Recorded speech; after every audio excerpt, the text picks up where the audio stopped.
Hello, AP Bio fans. Let's go through the second part just of theories of how things evolve and adapt to the environment. We talked yesterday about Darwin. We'll talk a little bit about Wallace and then look at more of the, I guess I would say, macro evidence of adaptation and evolution and the number of things that are there. What we're working towards is to get to micro and key the genetic type stuff with the Hardy-Weinberg principle that, again, this knowledge is covering what you're not going to get on the exam, but would really be beneficial to know before you got to college and took that deal. So, and the Hardy-Weinberg and the genetic component is a key component. Anyhow, yesterday we mentioned that Darwin kind of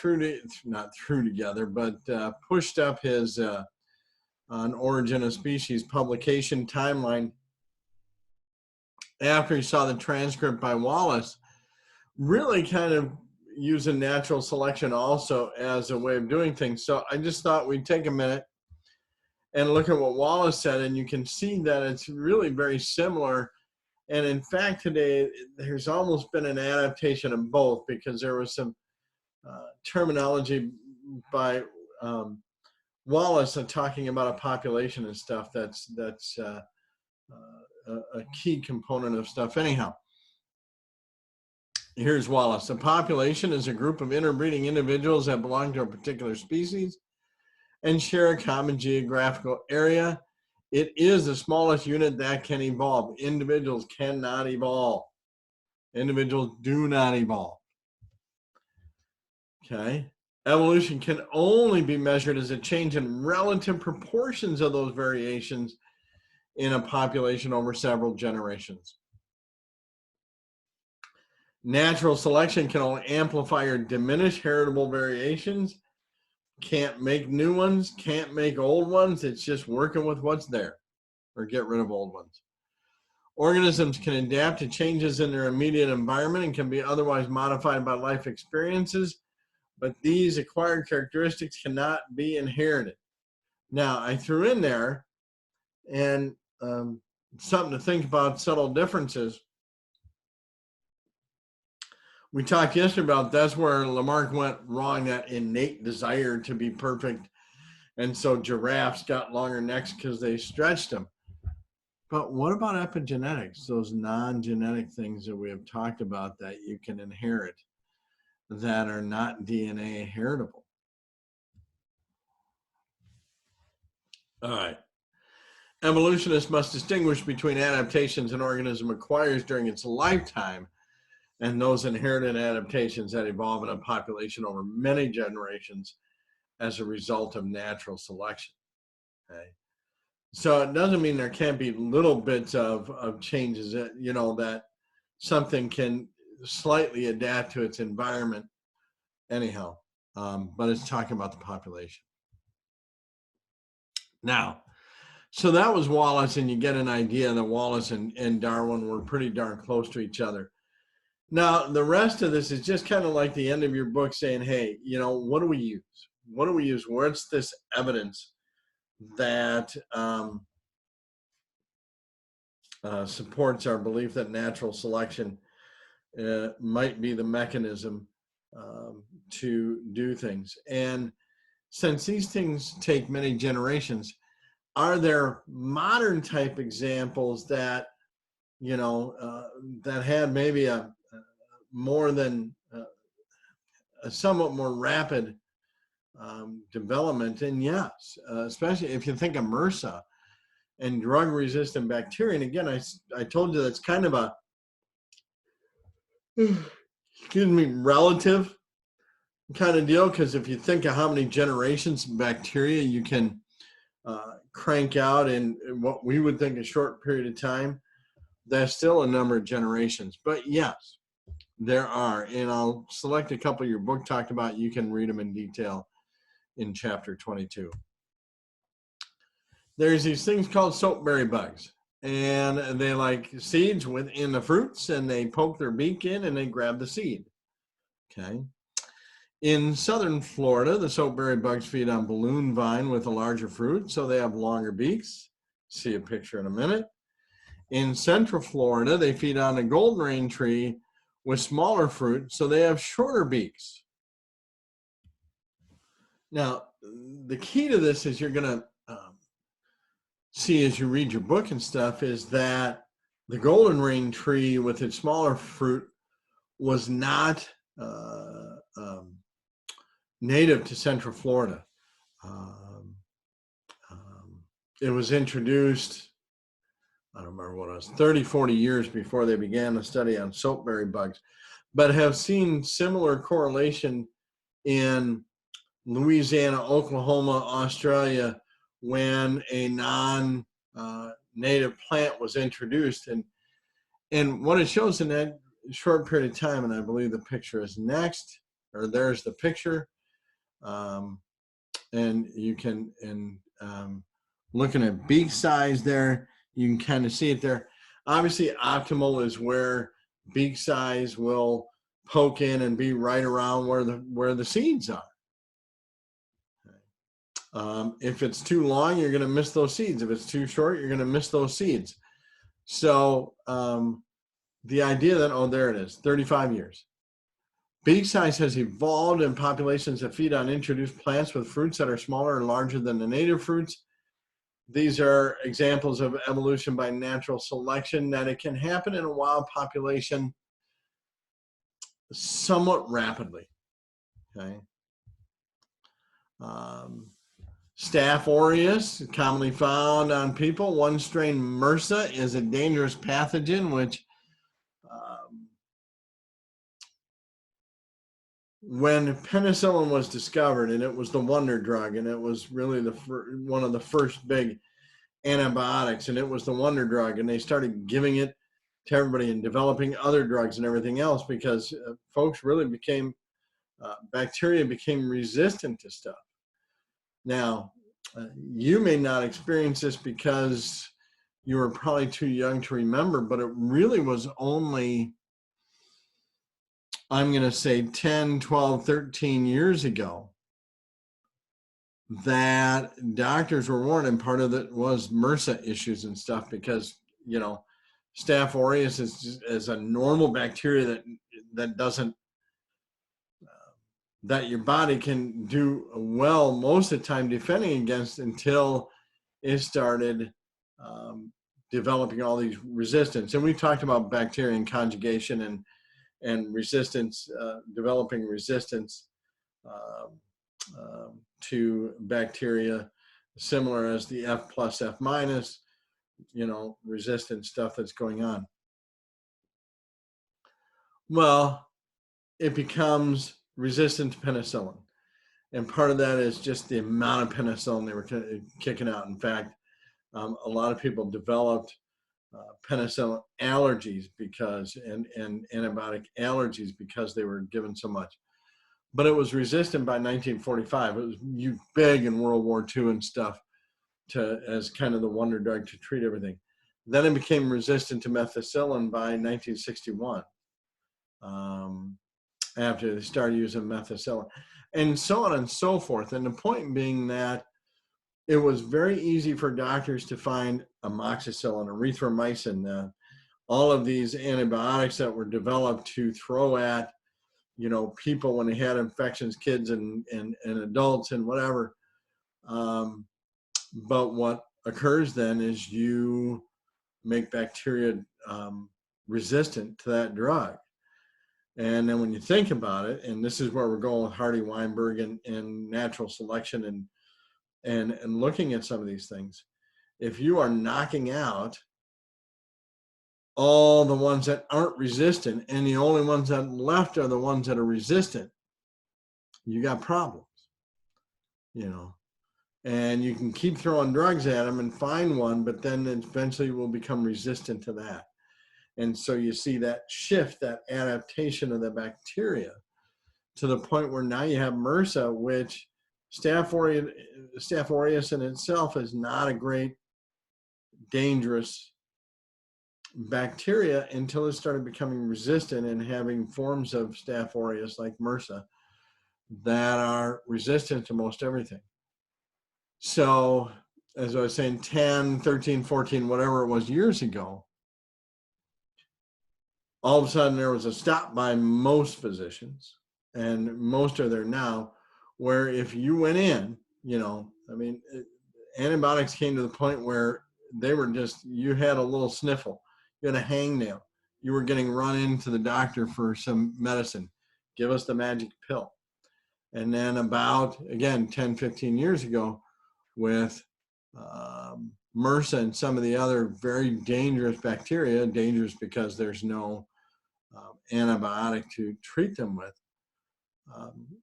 they started letting the body, to let the population balance back out and let selection do its thing. They stopped just popping out antibiotics like that. You have to go at least 3 or 4 days, giving your body the opportunity to fight the infection and stuff before they'll even think about it. And usually you're looking at a week, or so, before they'll even think of kicking out the antibiotics.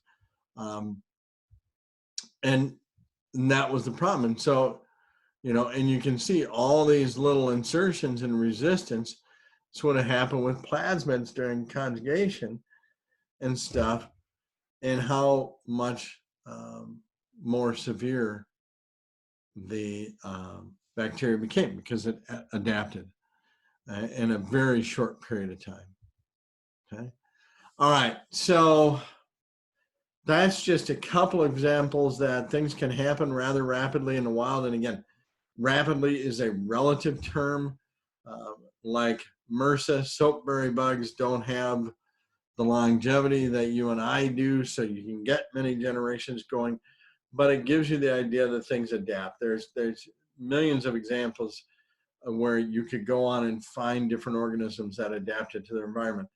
There are moth examples from pre-industrialization to post-industrialization Europe, where the dark-colored moth initially was not, before industrialization, was certainly not favored in the environment because it would land on the white-colored ash trees and stuff. This is a big European English one. And they would stand out so the birds could come and pick them off, and the light-colored, white-colored ones would blend in with the tree. Then all of a sudden you got industrial revolution, and you got crap being chugged in the air, and you got smoke, and you got coal, and you got all this stuff, and you got soot on the trees. Now which one are the birds going to see? And so you saw that shift in population just because of the environment, because the white ones would stand out against the sooty trees and be eaten. They don't have that opportunity to reproduce as well, or make it to reproduction as well, because they're not being hidden by the trees in their environment. Anyhow, so what are some of these things? Homology is a big one, okay? Not one of these things is the go-to, here you go, here's your common ancestor, here's the rock and roll, here's what actually proves this theory. It's the sum totality of all the different combinations that are put together that people look at as overwhelming evidence that that evolution occurs and things adapt to their environment. Homology is one, looking at homologous structures between different species. The forearm of human beings is the same. If you look at bone structure, all of them have the humerus haha. Notice that they have different sizes. We got bats, we got whales, we got cats, we got humans. There's the humerus haha, same bone structure. They both have a radius and an ulna. Again, slight differences, but they are there. They all have carpals, metacarpals, and phalanges, and just different in their color, and you can see that. And they lead to different stuff. We use ours for, using your arms and your hands. Cats, of course, walk on there, it's a paws, it's an extra leg. Cats have 4 legs. Well, they actually have arms, but whales have flippers and they're in the ocean, and bats can fly with theirs with a thin membrane and stuff there. So they look at homologous anatomical structures between many different species. Okay. Comparative embryology is one. And while we won't be in class, so we can't play the comparative embryology game, where you would look and predict what it is, and then we go through pictures of the embryology. The embryos of many organisms, many different species, start out and look very similar. Here's a chick embryo versus human embryo. Okay. Vestigial structures. Structures that appear to no longer have any function, may have been before. Pelvic or leg bone remnants in a whale, they still see similar to our leg bone structures, and stuff along that line. It was for many years thought that your appendix was a vestigial structure, but they're finding out it has much more of value in the immune structure and everything else, that they weren't quite in the immune setup and go like that. But your coccyx, your tailbone, not something that you need. That's a vestigial structure. Okay. There's examples of homologous structures at the molecular level. Genes that are shared among organisms and inherited from a common ancestor. You know, it really is a small amount of genes, if you look at it, that separate, you know, humans from the great apes. You know, say 99%. In fact, 90-some% almost are the same for many organisms that go, like I said, you have the same number of chromosomes as a mustard plant. Now, certainly different, and I'm not saying that they're homologous, but I'm just saying number of chromosomes and everything else, there's some unity that you can find through some of those things. Okay. And then sometimes cladistics, evolutionary trees, hypotheses about stuff. You can put them together. You've done it with a DNA blast. Here's, you know, here's showing, you know, branch points and changing. You don't have to do any cladistics on this test, although they usually have one. But you can see then common ancestors and how far back they go, from, say, the lungfish to the amphibians to the mammals to lizards and snakes and crocodiles. Okay. So it, you know, and this is stuff Linnaeus did. Even Linnaeus was looking at similar structures, macro stuff, and classifying them in trees and in evolutionary trees. Now they're using it for DNA sequences, as you saw in Murder by HIV. Okay, so let's talk about evolution a little bit. It can be either convergent. Is the evolution of similar or analogous features in distantly related groups? Analogous traits arise when the groups independently adapt to similar environments in a similar way. Okay. It doesn't tell you anything about the ancestry. It just says that they seem to have had convergent flying squirrels in North America versus sugar gliders in Australia. It doesn't tell you anything about if they have a common ancestor, if they come from anything. It doesn't give you that background, but it does tell you that they both have this convergent evolution where they have developed that ability to basically ride thermals and float in the air because of basically the skin flap that developed there, even though they may not even be within the same family tree. You don't have that information. Okay. Fossil record is another big one. There's some ankle bones between mammalians and ungulates, like deers are ungulates, cetaceans. Okay. So you can see very similar fossil records looking at groups and changes and stuff over time. There you go. Fossils can document important transitions from land to sea. Okay. So here's your ungulates. Here's your whale cetaceans and common ancestors in between. Okay. And as you can see, looking at the pelvis, tibia, femur, and foot leg structure, basically. Biogeography is looking at species in similar areas. you know, the Galapagos Islands versus South America. Okay.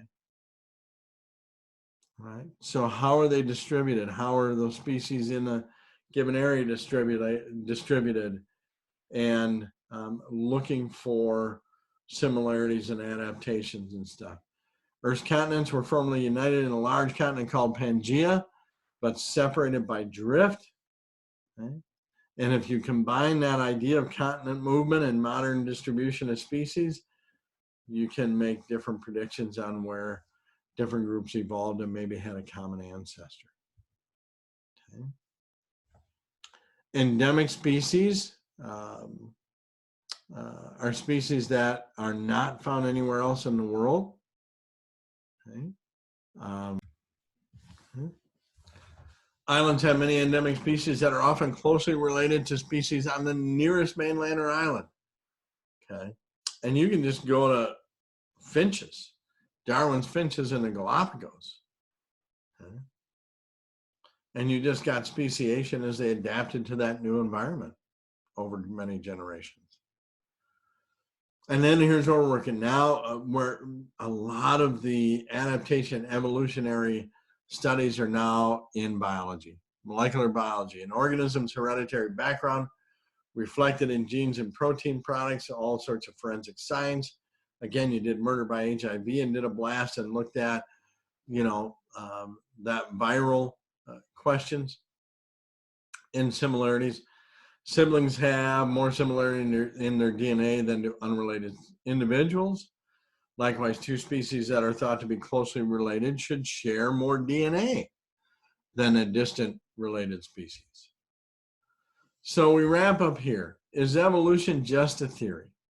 Because we do know that things evolve. So is it a theory? We go back to Darwin. He only made two statements. Species evolve from ancestral forms, and the mechanism for evolving is natural selection. Mm-hmm. So the fact that species can change or evolve is based on the scientific evidence. The mechanism of natural selection is a theory. So yes, we can see it's not, it's out there. There's modern examples, all sorts of examples that things evolve, adapt, and change to their environment. It's the mechanism that is the theory, okay, which is in Darwin's and Wallace natural selection. So now the question is, with evolutionary biologists, and you saw a little bit of that anthropology biology in the TED Talk about Tay-Sachs disease. Is natural selection alone